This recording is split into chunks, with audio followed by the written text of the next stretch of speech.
Love this podcast? Support it and sponsor today. Simply head to ozcastnetwork.com for details. Bank of the West is offering the 1% for the Planet checking account. It gives back 1% of the account's net revenue to the planet at no cost to you. There's no monthly service charge with any deposit per statement, and there's no minimum balance required. The 1% for the Planet checking account, only from Bank of the West. Learn more at bankofthewest.com/1%. Additional conditions apply. Member FDIC. The Bachelorette and Friends. From first love to happy ever after. What's that? From dating to dick pics. Oh my. Oh no! The Bachelorette and Friends.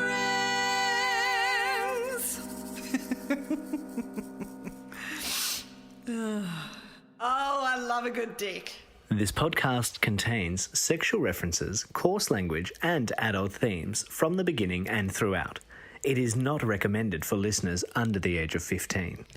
Hello and welcome to the Bachelorette and Friends. I'm your host, Carla Anita Matiazzo, and today's guest is the producer of Loz and Tomo on Triple M. She's a broadcaster and all-round fucking superstar.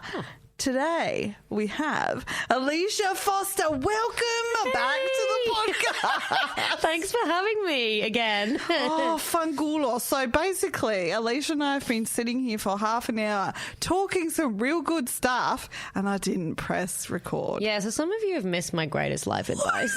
But it's okay, because we're here to do it all again for you. We're back.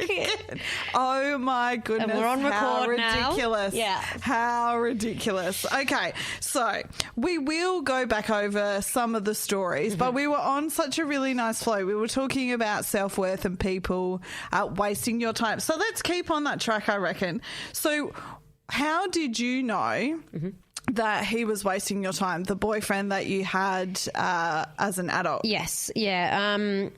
I think it wasn't until after the breakup, which it was a difficult breakup because I think we both saw it coming for such a long time. Right. And neither of us were willing to end it.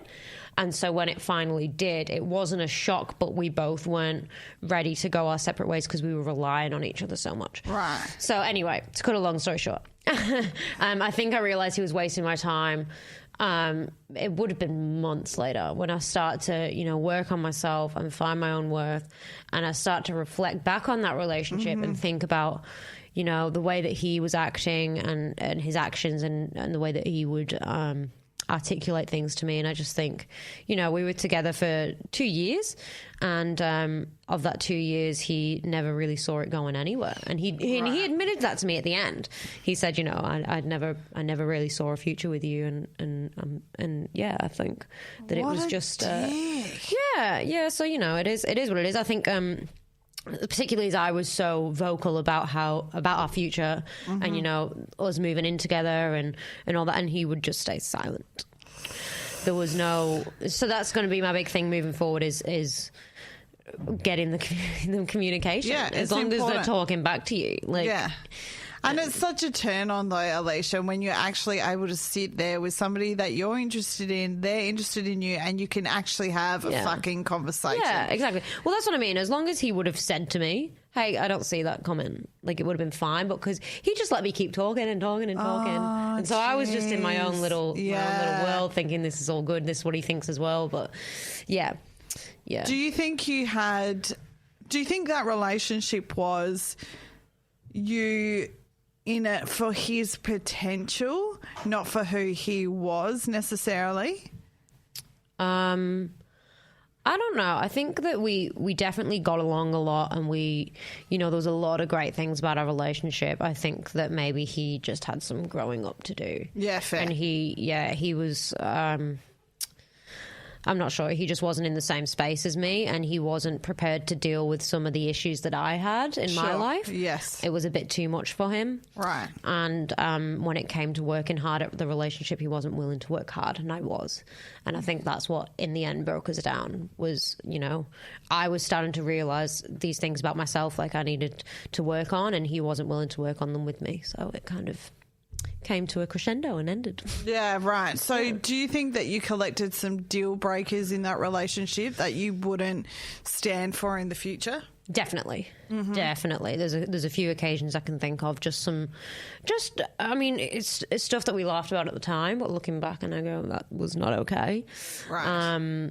He would comment on things that I was eating a lot, and I remember one time it was very, very stupid. I had a belly button ring, like it was like a dangly one, and it said sex. Oh my God, and I bought it when I was you. 16. Oh and my God, I love you. I thought it was hilarious. And I pulled it out one day and I was laughing, and he just grabbed it and he threw it in the bin. And he's like, I never want to see you wearing anything like that again. And I was like, but beg your it's fucking funny. pardon? And he was like, no, it's not funny. And it was gone forever. And I've never seen it since. So, yeah, anything like that I think is just over the top disrespectful. Yeah, and very controlling Yeah, too. it is, which is surprising. Like, knowing him as a person, he doesn't seem like very controlling. But looking back at just little things like that, like that was a big deal. Even at the time, I was like, that's not on. You can't do stuff like that to me. No. But it was just not very common for him to do things like that. So when it did happen, it was like out of the blue and just, yeah, very strange. But he had a lot of opinions about me and my past, and I think that that's also a deal breaker. Like, you can't judge someone on what they did before they met you. Yes. All that you can do is talk about it openly and accept it and move on, because Yes. you know, it's before you've met, and Yes, you're correct. a young kid and you Yes. do stuff. You Yes. do. Everybody does. Yes. And you just got to accept that. And even if you don't want to particularly go into the details, that's fine. But don't judge me on what you No. see or what you hear. Like, I think the big difference between taking on somebody's past is, look, you are so right. It happened before you met them. And usually if there's some drastic stuff that happened beforehand, if that's a repeated pattern of something, then that's when it's an issue. If they have gone, this is what I used to be like, I've dealt with it, I've moved forward, these are the ways I've moved forward, this is how I deal with that stuff now, I'm no longer that person, then that's a completely different ballgame. and I think just being respectful of people's feelings, because the other big red flag for me, I had a lot of trust issues after a previous ex. Wasn't a serious relationship, but he basically cheated on me the whole time we were together, and it was a big thing anyway. Lovely. And obviously that affected my relationship with my partner at the time, current partner. And the ex came back to me while I was with my boyfriend, and apologized and like gave me a hug, and he's like, I know this really like affected you and I'm so sorry, and basically explained his side of things. And that was a big deal for me. I was like, this is a huge moment in my life. Like, it helped me get over the hurt from it, and it helped me kind of see the future in not like relying on everything. And my boyfriend at the time was like, why do you care about this anymore? Like, he was your ex, like you shouldn't even be talking to him. And I was like, this is a huge thing in my life, like if you just respect how I feel. And he's like, it makes it seem like you're still in love with him. And I was like, well, that's his issues about being that's jealous. what I said. I was like, that's a different issue That's in a its own. projection. Yeah, That's so a I think projection. you've just got to be respectful of each other's feelings, of each other's past, of each other's things, like just everything in general. Like, just don't. And being accountable as well. Like, I know, like no one's perfect, but just being aware, like if you say something that in the moment that you think back on and go, oh shit, I really shouldn't have said that, then call yourself out on it and actually apologise to I'm a big the person you're with. Respecter of the apology. If you apologise to me, I can forgive basically anything. I forgave my ex for cheating on me. But it's like, it's very important to see those actions marry with the words too. If you're in a relationship with somebody that keeps apologising for being abusive, then that's and not they keep okay. doing it. Yeah. It's apologise, acknowledge your actions, and change them. Yeah. Change that. Don't repeat. When I used to be a teacher, something I used to say to my students was, look, we all make mistakes, right? Nobody's perfect, but if you're doing something that is unsafe or unkind or making somebody else uncomfortable in the room and you've been spoken to about it, I don't want to hear an apology if you're just going to repeat the behaviour. We need to work on the behaviour rather than thinking that just saying sorry is going to fix everything, because it's not. Yeah, so that's something that's really important throughout life, really, I think. So from those deal breakers, do you think that attracted different types of guys that you've dated? Do you think that's attracted your shift in what you will accept and what you won't accept? Do you think that's changed stuff? I think I'm probably a lot more picky now about who I go out with. Like, you know, I'm only 24, so yes, I'm still relatively new to the dating game and still relatively young. So, you know, my past is basically just me being young and jumping on any guy that'll have me and that kind of stuff. And you're allowed. You are allowed. I am. You So, know? and I've had my fun and I've done all that, and you know, I had my serious relationship, and now I'm just looking for someone who will grow with me and who will accept me for who I am and who I accept for who, you know. And as I was saying in the previous recording that wasn't recorded, I've done a lot of working on myself in the past 2 years, and I think that I'm, you know, a completely different person, and now I don't rely on other people to make me feel good. And I think that that was a large issue that I used to have, was that I would rely on guys and their attraction to me and them for complimenting me for validation and to make me feel good. And now I can do that for myself. Yes. So I think that it's just finding someone now who can add to that validation rather than give it to me from zero. Like, yes, because what I've noticed, seeking validation externally is just going to, it's never going to be enough. So you really, like we were talking about before when I wasn't recording, it's really got to be, like you're saying, coming from yourself is so important, because what you think of yourself and how you treat yourself is actually an example to everybody else. Yeah.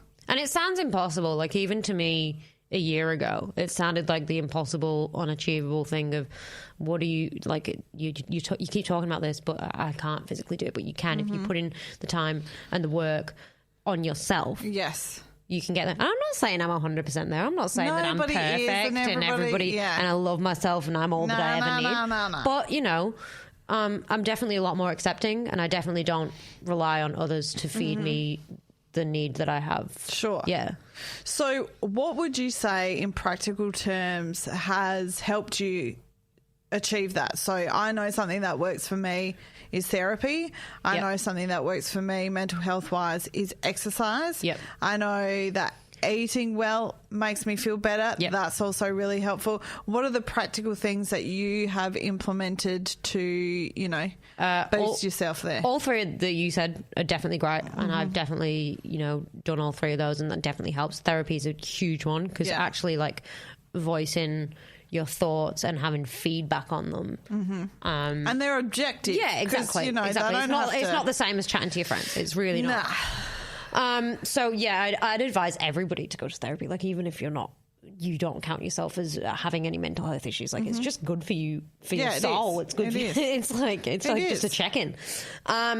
But definitely, like, just focusing on you and what you want to do. Like, just look into your gut and going, what do we want to do today? And just kind of focusing on, you know, what your body needs. And you know, I've spent the past year working on my career in radio, and that's been a huge good thing for me, and it's allowed me to focus on what I really want, and affected me massively, because I feel like I'm getting out of a sort of stuck career that I wasn't really feeling good about into something that I feel good about. So I feel like it's a lot of purpose is helpful. Yeah, purpose. I think it's more about the feel goods. Yes. That's one thing. Like, whatever makes you feel good, do it and keep doing it, because those little feel goods might feel like they're not doing much at the time, but if you keep getting that feel good feeling from it, like, feed it to yourself. That's all that you need. You need that. Yeah. So we're talking about, just to clarify for the listener, we're talking about feel goods that are not destructive. Yes, yeah. Feel goods that you can get from yourself. Yes. And that are not destructive. Obviously. So like I was a big binge eater. Like, I ate chocolate all the time, and that was like a mini feel good. Like, it would make you feel good at the time, but 10 minutes later I'd feel like shit. Yeah. So it's about what will make you feel good for the long run, as well as short term. Like, it's a mix. You've got to figure out what works for you, Yes. I guess. Yeah. Yes, correct. Yeah. When it comes to dating, if you could go on the perfect date, what would that look like? Perfect date. That's interesting. I'm not quite sure. I think, are we talking first date or? Yes, let's say first date. First date. First date where you can be very awkward. So yeah. I think anything like, I'm fully against the whole movie on a first date because I feel like the first date's what you use to get to know each other. Sure. And if you just sat silent next to each other, I would feel so awkward. I'm just like, oh, his arm just touched mine. Does that mean something? Like, no. I'm very much a, let's go to a bar, we'll get a drink. Yes. Loosen up a little bit so it's not as awkward and just have a chat and get to know each other. Great. Kind of person. Great. Yeah. So would you say that being friends with somebody first before dating or getting into a relationship is helpful, or have you not experienced that before? What's your experience with that? I have had experience in that, and I think that in terms of the relationship, I don't think it matters. I think that you can be friends beforehand or you could not. Again, it comes back to what the relationship is like and what you do for each other and whether you're willing to work for it. Yes. I would say that if you're going to enter a relationship with a friend, enter with caution and determine boundaries between you of how your relationship would be affected if it wasn't to continue. Right. And you need to have that in mind going into it. Okay, so because you don't want to affect the friendship. Yeah, sure. Yeah. So you're talking about long-term friendships yes. here. Okay, great. Yeah. Yes. But I think if you've just met them like 4 weeks ago and you're getting on all right, like sure, go and catch up. Go in there. Yeah, why get not? in there. Yeah, why not? Yeah. You know, what happens at 3 a.m. after you've been to Red Square? Doesn't matter. Oh, Red Square. Jeepers. Flashback. I actually don't think I've ever been to Red Square. Neither do I. It was just the first thing that came to mind. I was like, what's the dirtiest grotty place I can think of? Get a few vodka cruises and yeah, go to Red Square, mate. No, vodka cruises. Jeepers. Yeah. You're really taking me back to my youth, Alicia. Good. That's what this is all about. What are the parting words of wisdom you would like to leave with the listener about dating, relationships, love, self-love? Just don't think too much about it, I think. Yeah, okay. Yeah, whether you're overthinking actions or words that you're saying or whether you're pining after having someone, I think the more you think about it, the more it will affect your mental health and the more that you'll start to think that it's something that you need. Yes. But if you just let it happen, if you just don't push it out of your mind and just go, you know what, if something good comes along, you'll know. Just don't think too much about it and go with your gut. Like I was saying earlier in the unrecorded podcast that that your gut feeling is always the right one. So don't overthink it because your gut feeling will be your true self, and you should just do whatever you feel is right. Don't overthink. Oh my God, should I message this guy because I don't know? Like if you want to message him, if he doesn't message you back, it wasn't meant to be. Yeah, like, do you know what I mean? So. That's good. You do good you. advice. You do you. There's my parting words. You do you, babe. You do you, babe. Yeah. So where are you off to today? Just to give the I've got a full radio day today. Yeah, I was at Nova this morning with Ben and Liam. Oh, how did that go? Yeah, awesome. It was great. The boys were great and I learnt a lot of producing tricks and stuff. So yeah, we've taken that with me and then I've come here for my podcast recording and then I'm off to Triple M for a meeting and then fresh in the afternoon. Look at you, fancy. Yeah, so full radio day today. So good. Yeah. That's so excellent. Yeah. So excellent. Well, this has been delightful. Yes. And I'm so sad I didn't press record because the first half an hour was excellent. It was. Not to say the second half an hour wasn't. Sorry to all the listeners, but, it is what it is. It is what it is. It is what it is. And that's a lesson for me. Yes. It's a lesson. We're learning every day, Yeah, Alicia. exactly. Even this old brain, learning every day. Thank you so much for coming on. It's been an for having absolute me. pleasure. Yes, it has. Thank you. The Catch-A-Lorette with friends near and far, from heartache to catfish and sex toys. Wow. The Catch-A-Lorette and friends. See you next time if you dare.